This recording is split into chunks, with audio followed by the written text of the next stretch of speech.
Olá, alunos! Na aula de hoje nós vamos ver um texto narrativo da Clarice Lispector, que é um conto chamado Felicidade Clandestina.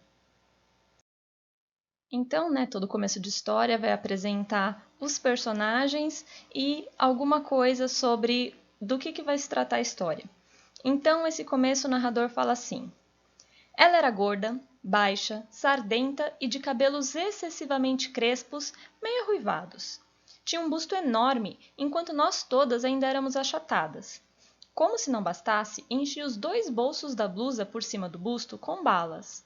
Mas possuía o que qualquer criança devoradora de histórias gostaria de ter: um pai dono de livraria.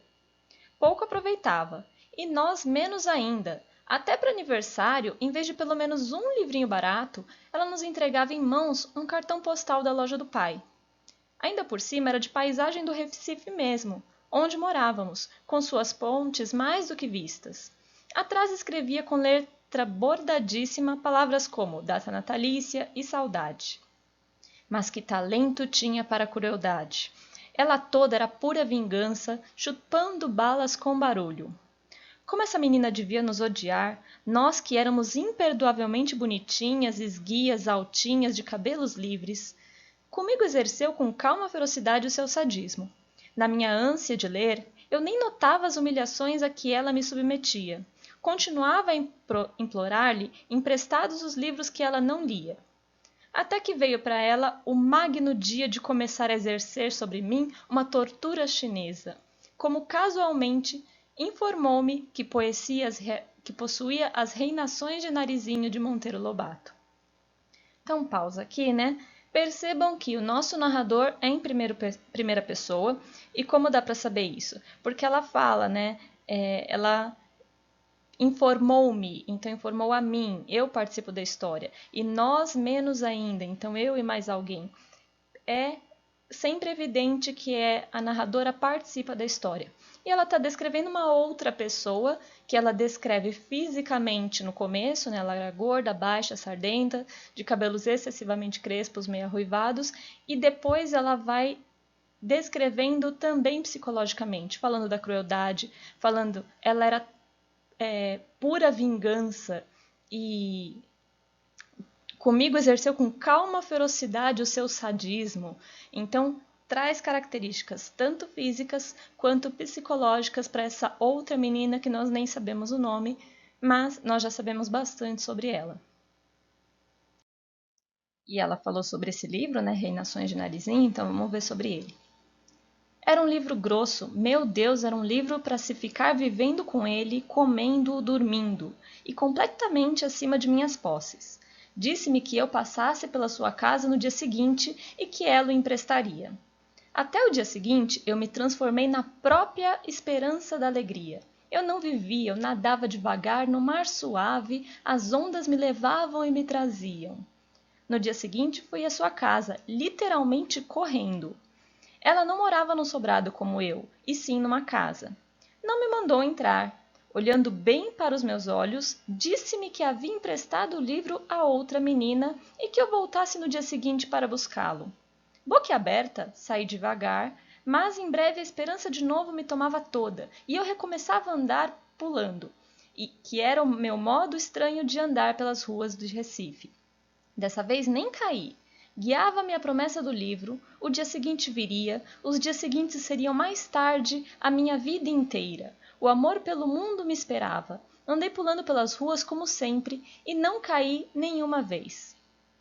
Então percebam aqui, Temos uma interação entre as meninas, a promessa de emprestar um livro e a hora que a nossa protagonista, que é a narradora em primeira pessoa, chega para buscar esse livro, o que acontece? As esperanças dela são frustradas, porque aquela menina fala: não, eu já emprestei o livro para outra, volte outro dia. E aí, nossa protagonista fica triste por um tempo, mas ela fala que logo a esperança dela se renova. Então ela volta para casa ainda pulando, porque ela acredita que um dia ela vai ter esse livro. E aí ela termina falando uma coisa bonita, que os dias seguintes seriam mais tarde a minha vida inteira, o amor pelo mundo me esperava. Então o livro para ela não é só um livro que é um livro grosso e acima das posses dela. Não, o livro para ela representa a liberdade, representa o conhecimento, representa a imaginação, representa o próprio amor pelo mundo. Então ela está aguardando esse momento que ela vai conseguir ter esse livro emprestado. Então vamos ver se no dia seguinte ela vai conseguir alguma coisa, né? Continuando. Mas não ficou simplesmente nisso. O plano secreto da filha do dono de livraria era tranquilo e diabólico. No dia seguinte, lá estava eu à porta de sua casa, com um sorriso e o coração batendo, para ouvir a resposta calma. O livro ainda não estava em seu poder, que eu voltasse no dia seguinte. Mal sabia eu como mais tarde no decorrer da vida, o drama do dia seguinte com ela ia se repetir com o meu coração batendo. E assim continuou. Quanto tempo? Não sei. Ela sabia que era tempo indefinido, enquanto o fel não escorresse todo de seu corpo grosso. Eu já começava a adivinhar que ela me escolhera para eu sofrer. Às vezes adivinho, mas adivinhando mesmo, às vezes aceito, como se quem quer me fazer sofrer esteja precisando danadamente que eu sofra. Quanto tempo? Eu ia diariamente à sua casa sem faltar um dia sequer. Às vezes ela dizia, pois o livro esteve comigo ontem de tarde, mas você só veio de manhã, de modo que o emprestei a outra menina. E eu, que não era dada a olheiras, sentia as olheiras se cavando sob os meus olhos espantados. Então, outra pausa aqui, né? Percebam que isso que a narradora quis dizer como a tortura chinesa. Por quê? Ela sabia que a nossa protagonista queria muito esse livro. E isso era comprovado dia após dia, né? Ela ia todos os dias lá, sempre com a esperança, sempre para ter essa esperança negada, quebrada, né? Porque ela sempre falava, não tá comigo, ainda não tá comigo. Nossa, ele estava até comigo. Mas você veio só de manhã, aí eu tava com ele à tarde, eu emprestei para outra pessoa. Imagina que crueldade com essa menina que só queria o livro emprestado que tinha sido prometido para ela, né? Ela não tinha pedido no começo, a outra tinha oferecido. E aí ela fica instigando ali a esperança de forma bastante cruel. Mas a história muda, né? Então, continuando, até que um dia, quando eu estava à porta de sua casa, ouvindo humilde e silenciosa sua recusa, apareceu sua mãe. Ela devia estar estranhando a aparição muda e diária daquela menina à porta de sua casa. Pediu explicações a nós duas. Houve uma confusão silenciosa, entrecortada de palavras pouco elucidativas. A senhora achava cada vez mais estranho o fato de não estar entendendo, até que essa boa mãe entendeu. Voltou-se para a filha e com enorme surpresa exclamou: Mas este livro nunca saiu daqui de casa e você nem quis ler.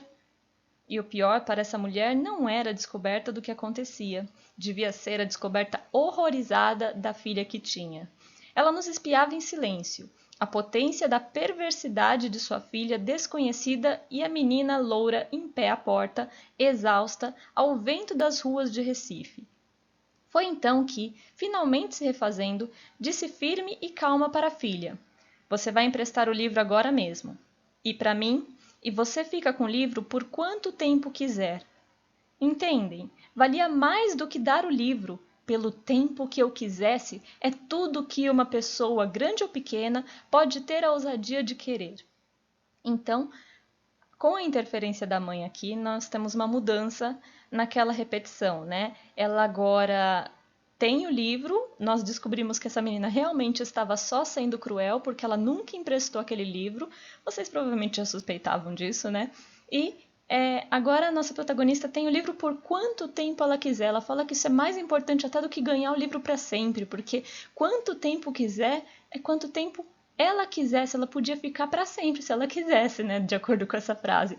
Então, ela ficou agora com o livro, a mãe resolveu o problema e vamos ver como é que continua. Como contar o que se seguiu? Eu estava estonteada e assim recebi o livro na mão. Acho que eu não disse nada. Peguei o livro. Não saí pulando como sempre. Saí andando bem devagar. Sei que segurava o livro grosso com as duas mãos, comprimindo-o contra o peito. Quanto tempo levei até chegar em casa também pouco importa. Meu peito estava quente, meu coração pensativo. Chegando em casa, não comecei a ler. Fingia que não o tinha, só para depois ter o susto de o ter. Horas depois abri-o, li algumas linhas maravilhosas, fechei-o de novo. Fui passear pela casa, adiei ainda mais indo comer pão com manteiga. Fingi que não sabia onde guardar o livro, achava-o, abria por alguns instantes. Criava as mais falsas dificuldades para aquela coisa clandestina que era a felicidade. A felicidade sempre iria ser clandestina para mim. Parece que eu já pressentia. Como demorei! Eu vivia no ar, havia orgulho e pudor em mim. Eu era uma rainha delicada.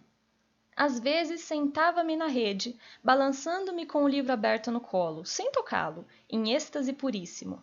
Não era mais uma menina com um livro, era uma mulher com seu amante. Então, a história acaba assim, né? Veja a relação dela com o livro. Ela esperou tanto por esse momento que ela quer adiar ainda mais só para ter a surpresa de poder pegar o livro, poder abri-lo. Então, é quase como se ela tivesse compensado todas as pequenas desilusões que ela teve dia após dia. Agora ela quer saborear o momento de ter o livro pouquinho a pouquinho. Então, ela chama isso de felicidade clandestina, né? Como se ela não pudesse ter e encontrou mesmo assim, está desfrutando dela. E esse final mostra uma mudança na vida dela, né? Porque não é mais uma menina com livro, era uma mulher com seu amante. Então, existe ali um amadurecimento que vem com a leitura, né? As pessoas que leem expandem seu universo. E o livro tem um papel tão importante de companheirismo para ela, que ele não é só um livro, né? Ele é um amigo, ele é um companheiro, ele é parte da vida dela.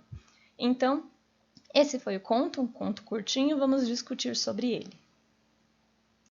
Então, a primeira coisa a se pensar na análise do conto, e esse conto em particular é muito especial por isso, é na caracterização das personagens. Por quê? Ela não é aquela caracterização plana e superficial que nós temos em algumas histórias. Tal pessoa era uma estudante baixa de tantos anos. Não, ela vai trazer aspectos físicos e também aspectos psicológicos muito bem delimitados, minuciosamente descritos, aprofundados. E nós tínhamos ali duas personagens importantes, né? A mãe aparece um pouquinho mais, mas as duas principalmente, e as duas são trabalhadas da mesma forma. As duas têm características físicas, as duas têm características psicológicas, algumas escritas e algumas que você percebe pelas ações delas. Principalmente da própria narradora, as características psicológicas dela você percebe pela forma como ela fala, pelos sentimentos que ela descreve, pelas ações dela. Mas a da outra menina tá escrito, né? Fala que ela é perversa, que ela é má, que ela é sádica. Então, e você comprova isso pelas ações. Então, a caracterização das personagens é muito especial. Tem, por exemplo, aqui, né? Até que veio para ela o magno dia de começar a exercer sobre mim uma tortura chinesa. Como casualmente informou-me que possuía reinações de narizinho de Monteiro Lobato. Então, nessa frase, nós temos aí uma descrição muito forte das características psicológicas da menina, porque fala que ela casualmente fala desse livro e isso era uma forma de exercer uma tortura chinesa. Por quê? Que é a pior tortura que existe, né? A tortura chinesa. E nós temos aqui, era uma ação casual ou planejada? Porque ela fala, casualmente ela me informou, mas nós sabemos que não era casual, né? Era muito planejado, ela sabia o efeito que essa frase teria na menina, ela fala de propósito só para armar toda essa situação e vê-la sofrer dia após dia. E era uma tortura chinesa porque ela sabia do desejo que a nossa protagonista tinha por esse livro, As Reinações de Narizinho, do Monteiro Lobato. Ela provavelmente a conhecia, ela sabia que era a forma mais eficaz de fazer a menina sofrer. E temos as características das duas, né? Eu falei mais sobre a outra menina, mas enquanto nós sabemos, né, que a menina é perversa, ela é má, ela é sádica, a nossa narradora, ao longo da história, se mostra ao mesmo tempo persistente, porque ela não desiste depois das primeiras recusas, ela continua voltando, mas ela também é resignada, porque ela aceita, né? Ela não faz um barraco, ela não cobra, ela não briga, ela só vive aquela situação dia após dia e aceita e volta no dia seguinte. Então, ela tem essas duas características. E nós temos também uma consequência física dessa atitude, que são as olheiras, porque ela vai começando a sofrer, a perder o sono, a ficar inquieta, e isso vai alterando a saúde dela. Então, com essa única descrição, né, de que agora ela tem olheiras, nós já sabemos que aquele tormento a perseguia até fora daquele contexto, né? Não era só aquele momento de ir e receber a recusa e ficar triste. Não, isso atormentava também em casa. Olha só como uma única descrição nos dá toda uma ideia de como é que estava a vida dela, por exemplo, durante as noites, que mal dormidas, porque agora ela está tendo olheiras. Mas não precisou dizer isso, né? Só com essa palavra nós já sabemos. E eu já falei para vocês, né, que depois de todo ponto alto da história, nós temos um desfecho. Então aqui a libertação, quando a mãe descobre o ocorrido, e no conto até fala, né, que ela teve uma decepção não só pelo ocorrido, mas por perceber a filha que tinha. E no fim do conto nós temos a atitude surpreendente da narradora, porque ela já planeja ficar muito tempo com o livro, né? Ela não é aquela pessoa que vai ler e devolver logo porque ela é certinha enquanto a outra é errada. Não, ela já está planejando ficar muito tempo com o livro. Então, mesmo ela, inocente como é, ela quer aproveitar a situação. Opa, agora eu posso ficar o tempo que eu quiser, então eu vou ficar o tempo que eu quiser de verdade. E o sentido do título, né? Por que felicidade clandestina? Quando ela recebe o livro e ela fica tão feliz que ela nem quer ler ele logo de cara, assim, ela quer ler aos pouquinhos e ficar com ele. Nós temos aí a ideia de que o prazer dela é mais por ter o livro do que por ler o livro. Ela queria ter, porque aquilo era praticamente proibido, né? Por tanto tempo era impossível. E agora que ela tem, isso traz uma felicidade para ela que está muito relacionada com algo que ela não deveria ter, por isso clandestina, porque é meio proibido. É aquela felicidade que não veio fácil, é quase que uma transgressão, como se não devesse pertencer a ela. Por isso, né, que também tem uma mudança de atitude dela. Então, é um amadurecimento de menina para mulher. O livro não é só um livro, o livro é um companheiro, o livro é um parceiro nesse amadurecimento dela. E essa frase, né, era um livro grosso, meu Deus, era um livro para se ficar vivendo com ele, comendo ou dormindo. Mostra toda a paixão que ela tinha por aquilo, porque dá a entender que ela queria tê-lo consigo o tempo todo, né, durante as refeições, na cama, nos sonhos. Então, era parte da rotina dela, era extremamente importante para ela. Então, só para finalizar, as características de uma história narrativa são sempre pensadas nessa estrutura, né? De personagens. Como essa história é um conto, contos são histórias curtas, costuma ter menos personagens, né? Nessa nós temos 3: a narradora, a menina e a mãe da menina. Então, isso é o normal, é o padrão para uma história curta, às vezes até menos. O espaço também não é muito delimitado, mas nós sabemos que acontece principalmente ali numa rua e na casa da menina, né, no portão da casa da menina. Então, o espaço é pouco mencionado, pouco descrito. O tempo também, não sabemos quanto tempo passou, tem muita reflexão dela, então é mais um tempo psicológico do que um tempo cronológico. Sabemos que ela voltava lá dia após dia, então isso aconteceu por alguns dias, mas não sabemos quanto, né? Deu um mês, não sei. Narrador é em primeira pessoa, tem alguns momentos em que ela fala, né, do eu, do para mim. Conflito, né? Nós sempre pensamos numa história narrativa que tem um evento inicial e algo dá errado, então é o fato desencadeador, e aí vão acontecendo várias coisas até chegar num conflito mais sério. Então aqui o conflito dessa história é aquela promessa do empréstimo do livro e adiamento do cumprimento dela. Por quê? Antes já tinham alguns conflitos menores, né? Ela já falava que essa menina não gostava muito dela e tudo mais. Só que este é o ponto que gerou essa história, né? Essa história é sobre este conflito. E o clímax é o ponto alto do conflito, aquele momento que você vai pensar, é agora, vai se resolver ou vai dar errado, né? Qual é o dessa história? é o aparecimento da mãe da menina e questionamento sobre o que estava acontecendo. Então, nesse momento, você fala, agora vai acontecer alguma coisa para mudar isso. E o desfecho é a resolução ou a solução do conflito. No caso aqui foi o empréstimo do livro. Mas o desfecho também pode ser uma mudança da forma de pensar. Porque às vezes não é um problema que tem uma solução que vai ser alcançada na história, mas só a pessoa passar a pensar de forma diferente já é um desfecho. Isso é comum também em algumas histórias. Então, no caso, nós temos os dois, né? Porque essa mudança do estado de pensar é o finzinho do conto, quando ela fala, né, sobre esse amadurecimento, sobre o livro ser mais do que um livro, né? Então, tem os dois tipos de desfecho nessa história. E então é isso, né? Foi uma aula curtinha para falar de um conto. Os textos narrativos são importantes e são divertidos também de acompanhar, né? Então, se tiverem opiniões ou alguma coisa assim, além das dúvidas, postem nos comentários. Tchau, tchau!